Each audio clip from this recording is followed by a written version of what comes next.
오늘은 룻기 3장입니다. 이제 룻이 보아스가 잠든 사이에 몰래 찾아가는 그런 장면이죠.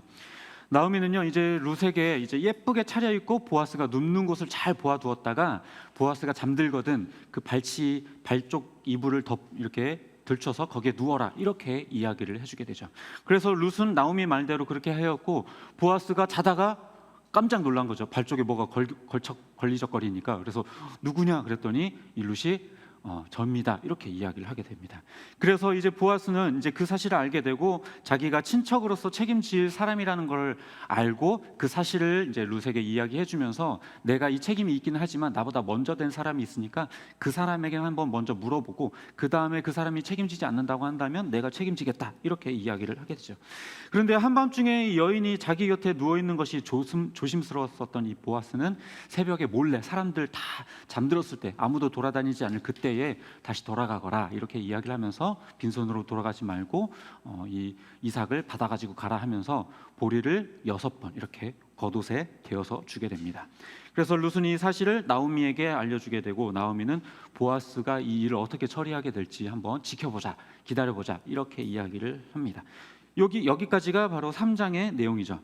그런데 오늘 본문 내용을 다루기에 앞서서 지난 시간에 말씀드렸던 이 고엘 제도에 대한 이야기를 한번 이렇게 나눠보도록 하겠습니다. 고엘이라고 하는 말은요, 지난 시간에 말씀드렸던 것처럼 우리는 친척이다, 이런 뜻이라고 말씀을 드렸었죠. 친척으로서 서로 돕고 서로 보호해 줄 의무가 있다라는 거예요. 근데 이 고엘 제도에는요, 여러 가지 항목들이 있어요. 여러 가지 규칙들이 있는데, 먼저는 친척 중에서 어떤 한 사람이 너무 가난해져가지고 어쩔 수 없이 땅을 팔아야 돼요. 그래서 땅을 다 팔았어요. 그렇게 되었을 때에 친척 중에 가까운 사람이 그 사람의 그 땅을 도로 사서 되돌려주는 것, 이런 역할들을 해야 하는 게 규칙 중에 하나가 있었습니다. 뿐만 아니라요, 그리고 친척 중에 누군가가 어떠한 일로 가난해졌거나 아니면 어떤 다른 일로 다른 집의 노예가 되었다, 그렇다고 하면은 그 사람에게서 돈 주고 그 사람을 빼내와서 그 사람을 해방시켜주는 것, 이것도 고엘 제도 안에 들어가 있는 것입니다. 뿐만 아니고요, 내 친척이 누군가로부터 공격을 당하거나 아니면 전쟁에 휘말리게 되었을 때 그 사람을 구해주고 대신해서 싸워주는 것, 이것도 고엘 제도의 한 가지입니다. 이 중에 이제 룻기에 해당되는 규칙은요, 바로 이 땅에 대한 부분이에요. 여기서 이제 등장하는 말 중에 물러야 한다라는 표현이 있죠. 원어로는요, 이 물은다라는 표현이 무슨 뜻을 가지고 있냐면 되찾다, 속량하다, 구속하다, 이런 뜻을 가지고 있어요. 이 표현은요, 2장 끝에서도 등장을 했었죠, 한번. 그리고 오늘 본문에서도 이 기업 물은다라는 표현이 등장을 하는데 무려 7번이나 등장을 합니다. 7번. 그리고요, 이 고엘 제도와 보태어서요, 유다 나라에는 또 어떤 게 하나 있었냐면요, 수혼 제도라는 게 있었어요. 수혼 제도. 이 수혼 제도라고 하는 건 뭐냐면요, 형이 결혼을 했는데 이 형이 자녀를 낳기 전에 죽어버렸어요. 그러면 동생이 대신해서 이 여인과 자기 형수죠, 어떻게 보면 형수와 결혼을 해서 그 대를 이어주는 것, 이걸 이제 유다 나라에 있었던 수혼 제도라고 이야기를 합니다. 물론 이 수혼 제도라고 하는 거는요, 고엘 제도 하는 거하고 상당히 결이 많이 달라요. 서로 다른 제도예요. 하지만 어떤 큰 의미에서 폭넓게 보면 친척의 가문을 돕고 그 대를 이어갈 수 있도록 돕는다라는 측면에 있어서는 이 고엘 제도나 수혼 제도나 그 의미나 목적, 이런 것들은 같다라고 이야기할 수도 있을 것입니다. 아마도요, 이 나오미는 이제 뭐 세상 말로 폭망을 한 상태이기 때문에, 완전히 모든 걸 다 잃은 상황이기 때문에요, 자기의 절망에 빠져 있어서 이 두 가지 제도, 고엘 제도와 이 수혼 제도에 대해서 그렇게 깊게 생각해 볼 겨를이 아마 없었을 거예요. 룻이 이삭을 주우러 갔을 때에도 그 보아스라고 하는 사람이 친척이라는 사실을 알게 되었을 때도 그래? 그러면 그 사람이라면 그 집에서 이삭 줍는데 그래도 도움은 받을 수 있겠다, 그 정도만 생각했을 거예요. 그런데 자신을 열심히 봉양하는 이 룻의 모습을 보면서 더 이상 자신의 그런 절망스러운 상황에만 그렇게 매몰되어 있을 수는 없다라고 아마도 생각이 들었을 거예요. 그래서 자기도 힘들 텐데도 이삭을 주워가면서 그렇게 시어머니를 돌보는 이 룻의 모습 속에서 큰 위로를 받은 이 나오미가 결과적으로는 안 되겠다, 내가 이렇게 있어서는 안 되겠다, 룻에게 뭔가 도움을 주어야 되겠다. 내가 할 수 있는 게 무엇일까라고 하다가 아마도 이 두 가지 제도가 생각이 났겠죠. 그래서 이제 룻에게 새로운 가정을 꾸려줘야겠다라고 생각을 하게 된 겁니다. 그래서 오늘 본문 1절에 보면 이제 나오미가 룻에게 말하는 길을 따라 내가 이제 너를 위해서 이 안식할 곳, 그러니까 새로운 가정을 내가 꾸려줘야 되겠다, 이렇게 결심을 하고 그에게 이야기를 하죠. 그래서 이제 룻은요, 결국에 이제 시어머니 나오미의 뜻에 따라서 목욕을 하고 예쁘게 치장을 하고 이제 보아스가 자는 잠자리로 몰래 들어가게 됩니다. 근데 보아스가 놀랐죠. 누구냐? 이렇게 물어보는데 룻의 대답이 이거예요. 당신의 여종입니다. 여종 룻입니다. 그냥 룻입니다 이렇게 하는 게 아니라 여종이라고 이야기를 해요. 사실 이 관계는 종과 주인의 관계가 아니거든요. 룻은 이 사람 보아스의 종이 아니에요. 그냥 이삭을 주우러 온 사람일 뿐. 종이 아닌데도 불구하고 스스로를 이렇게 낮춰서 겸손하게 자기 스스로를 종이라고 이야기를 합니다. 그러면서 이 룻이 보아스에게 뭐라고 이야기를 하냐면 당신은 기업 물을 책임이 있는 사람이니까 당신의 그 옷자락을 펴서 나를 덮어주세요, 이렇게 이야기를 해요. 다시 말하자면 당신의 품에 나를 안아주세요, 이런 얘기죠. 이건 완곡한 표현인데요. 더 이제 직접적으로 표현하자면 나와 결혼해 주세요, 이런 이야기를 하는 거죠. 그런데요, 여기에 등장하는 이 옷자락이라고 하는 이 표현이요, 이 단어가 굉장히 재밌는 단어예요. 원래 뜻이 뭐냐면요, 바로 날개라는 뜻이에요. 날개라는 뜻인데요, 이 단어가 언제 등장을 했었냐면 앞서 본문의 2장 12절에 등장을 했어요. 여호와께서 내가 행한 일에 보답하시기를 원하며 이스라엘의 하나님 여호와께서 그의 날개 아래에 보호를 받으러 온 내게 온전한 상 주시기를 원하노라 하는지라. 여기에 등장하는 이 날개라는 단어와 똑같은 단어예요. 이 옷자락이라는 단어와 날개라는 단어가 똑같은 단어예요. 다시 말해서 이 말은 무슨 이야기냐면 보아스, 당신이 하나님의 그 날개 아래에 너가 보호받기를 원한다라고 말하지 않았습니까? 당신이 나의 날개가 되어주세요. 당신의 그 날개로 나를 품어주세요. 나를 보호해주세요. 이렇게 이야기를 하고 있는 거예요. 그 날개가 다른 사람이 아닌 보아스 당신이 되어달라고 이렇게 요청을 하고 있는 거죠. 상당히 완곡한 표현이면서도 보아스가 했었던 말을 인용해서 당신이 그 역할을 해주세요라고 이야기를 하고 있는 것입니다. 그러니까요, 이 보아스가 반응하는 게 참 재밌어요. 이 말은 되게 웃겨요. 젊은 사람에게 갈만도 할 텐데 늙은 나에게 와줘서 고맙다. 네가 베푼 이 인애가 처음보다 훨씬 더 낫다, 이렇게 이야기를 하고 있죠. 사실 룻은요 상당히 젊어요. 그리고 그에 반해 이 보아스는요 상당히 나이가 많은 사람이에요. 10절에 이 룻을 가리켜서 부를 때 뭐라고 부르냐면 딸이라고 부르죠. 딸뻘이에요. 근데 여기에 또 등장하는 보아스가 뭐라고 이야기하냐면 너가 나에게 베푼 이 인애가 너무 크다, 이렇게 얘기를 하거든요. 이게 무슨 말이에요? 지금 룻이 뭐 했는데요?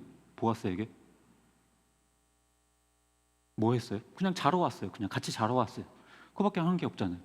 그런데 왜 그게 이 사람에게는 인애로 느껴졌을까요? 이 인애라고 하는 단어는요 원어로는 헤세드라고 해요. 헤세드.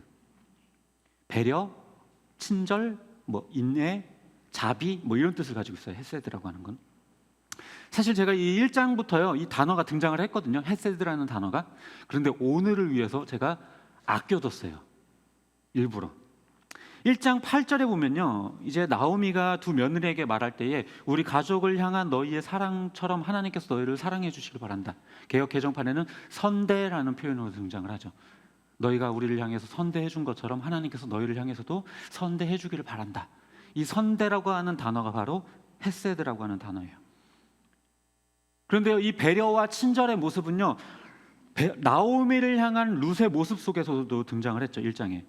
물론 단어는 등장하지 않았지만 나오미를 그냥 홀로 떠나보내고 룻은 그냥 집으로 돌아가도 돼요. 아무 상관없는 사람이에요. 이제 남남이에요. 그럼에도 불구하고 홀로 되는 나오미를 너무 불쌍히 여겨서 그에게 친절을 베풀고 붙들고 함께 유다로 돌아가서 또 이삭을 줍는 행위까지 하면서 자기 시어머니를 먹이는 그런 헤세드를 발휘하기도 했죠. 그리고 2장에 가면 또 룻을 보호해주고 식사에 초대하고 이삭을 일부러 털어서 주었었던 이 보아스의 모습 속에서도 헤세드는 녹아져 있어요. 룻을 향한 그런 배려와 친절, 자비 이런 것들이 숨겨져 있죠. 그리고 이제 이 밤중에 보아스의 잠자리로 들어온 이 룻의 행동을 가리켜서 보아스가 헤세드다라고 이야기를 하고 있어요. 좀 상당히 의아하죠. 뭔가 다른 사람에게 친절을 베푼 것에 대해서 헤세드라는 표현을 쓰는 건데, 지금 이 보아스는요, 룻이 자기 잠자리로 찾아온 것에 대해서 헤세드라고 이야기를 하고 있어요. 그게 왜 헤세드일까요? 이걸로 한번 추측을 해보건데요, 아마도 보아스는 노총각이었던 것 같아요. 결혼을 못했던 것 같아요. 날마다의 밤이 외로웠던 것 같아요. 한 번도 여자를 품어본 적이 없는 그런 남자인 것 같아요. 그런데 이렇게 젊은 여자가 자기 품에 들어와 주니까 그게 너무나도 큰 친절처럼 이 사람이 느껴졌던 거죠. 근데 이때 보아스는요, 사실 자기 주변에 보는 사람도 아무도 없어요. 그냥 아주 쉽게 생각하고요, 자기의 그 욕망을 룻에게서 채울 수도 있었을 거예요. 그런데도 이 보아스는요, 그렇게 하지 않았어요. 자기의 욕망을 선택한 게 아니라 최선을 다해서 또한 배려하고 존중하죠. 이건 역시 또 룻을 향한 보아스의 헤세드이기도 합니다. 자신보다 앞서서 기업 물을 자격이 있는 사람이 있다라는 사실을 룻에게 굳이 그걸 고지를 해줘요. 안 해주고 그냥 자기가 그냥 결혼해버려도 누가 뭐라고 할 게 없는데도 불구하고 그렇게 이야기를 하고, 그리고 이 룻이 정숙하고 현숙한 여인이기 때문에 그가 오해받지 않도록 그를 새벽에 돌려보내기까지 하죠. 그러면서 자신이 기업물을 책임을 져야만 한다면 하나님께 맹세했고 자기가 꼭 지겠다, 이렇게 이야기도 약속을 해주기도 하며, 또 마지막에는 그에게 보리를 6번 이렇게 부어서 전해주기도 하죠. 룻에게서 헤세드를 느낀 보아스도 룻에게 이렇게 수많은 배려를 또 베풀고 있는 것이죠. 이 타작 마담에서의 그 밤은요, 룻기 전체의 흐름에 큰 전환을 일으키는 아주 중요한 장면이에요. 아주 극적으로 보아스와 룻의 관계를 상당히 진전시키면서도 서로에 대한 예의를 또 확인하고 배려와 헤세드를 확인하는 그런 자리가 되었던 겁니다. 여기에는요, 사실 하나님의 헤세드가 먼저 존재했어요. 룻이요, 만약에 애초에 나오미를 따라가지 않았더라면, 룻이 이삭을 주우러 갔던 그 밭이 보아스의 밭이 아니었더라면요, 보아스가 그 기업 물을 자에 해당되는 사람이 아니었더라면요, 룻이 만약에 그냥 고향으로 돌아갔다라면요, 나오미가 유다로 돌아오지 않았다라면요, 보아스가 엘리멜렉과 친척관계가 아니었다면요, 아니면 보아스가 이미 가정을 가진 사람이었다면요, 이 수많은 가정을 해보더라도요, 이 두 사람이 서로 만나지 않게 되었을 가능성은요, 상당히 많아요. 그럼에도 불구하고 이런 수많은 우연과 같은 일들을 뚫고 이 두 사람이 오늘 이 밤에 만날 수 있게 된 것, 그것은 하나님의 헤세드, 이 사람들을 향한 하나님의 헤세드가 먼저 있었기 때문에 가능했었던 겁니다. 과연 이 스토리의 마지막은 어떻게 될까요? 룻기를 읽어보신 분들은 다 알죠. 결혼해요, 둘이 결혼을 하게 돼요. 그런데요, 이 사실 중에는요, 훨씬 더 중요한 이야기가 있어요. 그 이야기는 다음 시간에. 이제 말씀을 정리하도록 하겠습니다. 수많은 우연이 겹쳐서 룻은요, 보아스를 만나게 되었어요. 그런데요, 이 우연은요, 우연이 아니라 하나님이 이 세 사람에게 베풀어 주셨던 헤세드였어요. 배려와 친절과 인애와 자비였어요. 하나님의 계획과 섭리 안에서 그들을 아름답게 이끌어 오셨던 거예요. 룻으로 하여금 나오미를 따라가게끔, 나오미로 하여금 유다로 가게끔, 룻으로 하여금 보아스의 밭에 가게끔, 보아스와 룻이 서로를 배려하고 만날 수 있게끔 하나님께서 헤세드를 베풀어 주셨던 겁니다. 하나님께서는요, 우리 삶에서도요, 이런 헤세드를 베풀고 계셔요. 우리가 우연이라고 여기는 것들, 아니면 그저 스쳐 지내보내면서 그냥 별일 아니라고 생각했었던 것들, 기적이 아닌 줄 알고 반복되니까 그냥 일상처럼 느끼고 지나갔던 모든 것들, 그 모든 것들도 어떻게 보면 하나님의 헤세드입니다. 저와 여러분의 한 사람 한 사람의 만남도 다 하나님의 헤세드예요. 지금의 이 구성원이 되기까지 하나님은 얼마나 각자의 삶 가운데, 저와 여러분의 각자의 삶 가운데 얼마나 많은 우연과 같은 헤세드를 쌓아 올리셨을까요? 이 늘함께 교회라는 이름을 가지고 우리가 이렇게 한 자리에 모여서 예배할 수 있도록, 이 공동체를 이룰 수 있도록 하나님께서 얼마나 많은 햇새들을 이제까지 쌓아 올리셨을까요? 그리고 이 만남을 통해서 하나님께서 이 늘함께 교회 가운데 어떤 스토리를 써내려 가실까 상당히 궁금하고 기대가 됩니다. 우리가 우리의 미래는 알 수 없지만요, 한 가지 확실한 건 있어요.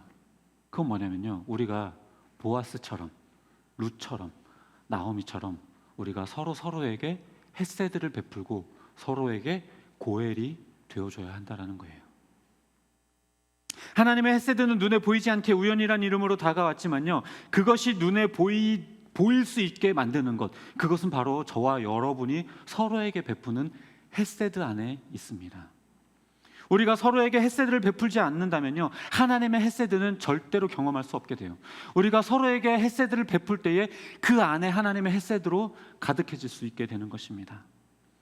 교회는 서로에게 그렇게 고엘이 되어주고 서로 그늘이 되어주고 서로 날개가 되어줄 수 있는 그런 공동체가 되어야만 합니다.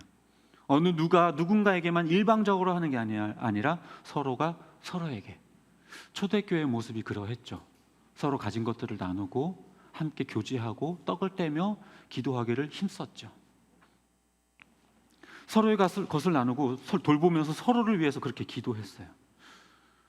물론 그렇다고 해서요, 이 이야기가 이 핑계로 서로 막 돈 꿔주고 보증 서주고 이런 건 하라는 소리는 절대 아니에요. 그런 건 절대 하시면 안 돼요. 서로가 서로에게 하나님께 받은 그 은혜를 햇새로 돌려줄 수 있는 공동체가 되어야 된다는 말이에요. 예수님께서도 자기 제자들에게 이런 이야기를 하셨어요. 서로 사랑해라. 내가 너희에게 새 계명을 주노니 서로 사랑해라. 너희가 서로 사랑만 한다면, 서로 사랑하는 모습만 세상 사람들에게 보여준다면 세상 사람들이 보고 저 사람은 예수님의 제자구나 라는 걸 알게 될 거다 라고 예수님께서 말씀하셨죠. 교회답다라고 하는 거는요, 어떻게 보면 본질적으로 모여서 예배드리고 어떤 행사나 일을 함께 추진하는 것, 그것에 있지 않아요. 교회가 교회답다라는 것, 그것은요, 어떻게 보면 그리스도인답다라는 건 배려와 사랑, 그 친절에 있다라고 말할 수 있어요. 불친절한 그리스도인, 사랑과 배려가 없고 인색하고 이기적이기만 한 그리스도인, 예배는 아무리 잘 드린다고 하더라도 그거는 그리스도인이라고 말할 수 없고 교회라고 말할 수 없을 겁니다.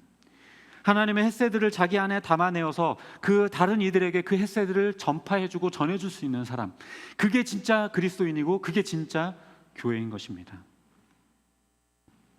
교회가 먼저 서로에게 고엘이 되어주고 날개가 되어주고 그늘이 되어준다면요, 세상 사람들도 금방 알게 될 거예요. 하나님이 살아계시구나. 하나님의 사랑이 저런 거구나. 교회가 저렇게 아름다운 공동체구나. 그런데 왜 교회가 그렇게 욕을 먹고 있을까요? 서로가 서로를 사랑하지 않고 서로가 서로에게 고엘이 되어주지 않고 있기 때문에 그래요. 물론 그렇다고 해서 이 말은요, 우리끼리만 서로 사랑하고 우리끼리만 서로 보호해주자, 그런 말은 절대로 아니에요. 우리 안에서부터 시작하자는 거예요. 우리 안에서부터 그것을 시작하지 못한다면요, 우리 안에 있는 그 햇새들은 절대로 세상 밖으로도 펼쳐질 수 없어요. 하나님의 은혜와 사랑이 세상 가운데 펼쳐지기 위해서는 우리가 먼저 우리 안에서 시작해야 해요. 서로에게 고엘이 되어주고 서로에게 햇새들을 베풀고 서로에게 그늘이 되어주고 날개가 되어줄 때에 그 모습이 자연스럽게 세상 가운데에도 보여지게 되어져 있고 세상 가운데에도 흘러나가게 되어져 있습니다. 그렇게 되어야만 전도라는 것도 되는 거예요. 그냥 나가서 전단지 나눠주고 예수 믿으세요, 우리 교회 오세요 한다고 해서 전도가 되는 게 아니라 내가 내 삶에서 예수 그리스도인다운 그 모습을 보여주는 것,